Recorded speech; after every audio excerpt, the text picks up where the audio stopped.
Check the screen.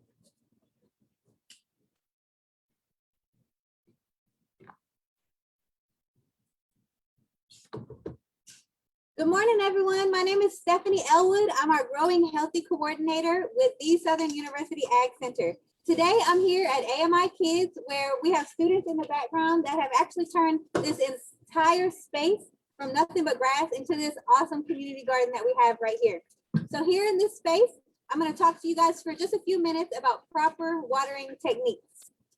So the first thing we're going to talk about is the different size of pots. And what it has to do with watering. The second thing we're going to talk about is how to water properly. And also the third thing we're going to talk about is how to know your plant even needs water or not. So whenever we're dealing with plants, we have different sizes. This is a 4-inch pot. This very small pot is going to need to be watered more frequently because it's so small and all of the water is either being evaporated or soaked up by the plant very quickly. So something like this would have to be done every day, maybe even twice a day at this time of the year. So the smaller the pot, the more you have to water it. That's something to remember whenever you're deciding to grow plants in pots. So we can always bump up into a larger pot, something like this.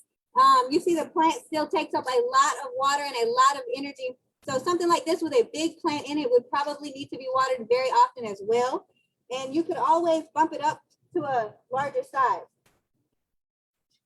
So if I have a plant like this and I want to make my life easier and the plant happier, I can put soil in a pot this size and plant it into here. Then I don't have to water nearly as frequently whenever it's in a larger pot. So something that I always like to say is that a raised bed or the ground is like the largest pot. So if you have something in a raised bed like this one or in the ground, you'll have to water much less frequently. Whenever we're watering in a raised bed, we want to kind of stimulate the rain. We want to make sure that we soak it and not that we're just putting a little bit of water on the surface and not allowing it to get to the roots. So our second tip for today is how to water properly.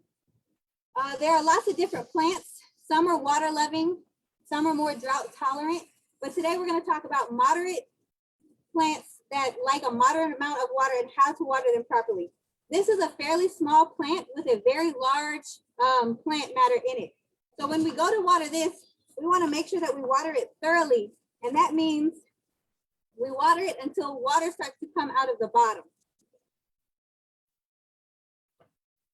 So we're going to water our plant, but not just a little bit. We want to water it all the way to where water starts to come out the bottom.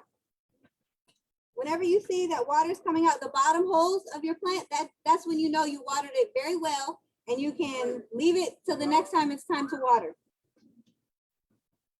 So the third thing is, how do I even know if my plant needs water or not? This is called, you can either test it with your hand and see if that soil is dry to the touch or wet to the touch, or you can actually pick up your pot. If the pot is heavy, then you actually leave it alone, walk away, and don't even water it. But if it's really light, that means you need to soak it just the way that we talked about just now. When you're dealing with a larger pot like this one or larger, you can actually lift the pot just a little bit. If it's heavy, you walk away and leave it alone because you can overwater your plants. If it's light, you go ahead and soak it like the rain would do. Make sure you have water coming out the bottom, and then you know you've watered thoroughly. So those are our tips for today. We talked about how to know when your plant needs water. We talked about how to water properly. And we also talked about picking the right pot size for however much you want to water. If watering is something that you love to do, get a small pot. If it's not, get something larger. So thank you for tuning in today. Again, my name is Stephanie Elwood with the Southern University Ag Center with our Growing Healthy program. And we're here at AMI Kids in this really amazing community garden that they built by themselves from scratch. Thank you.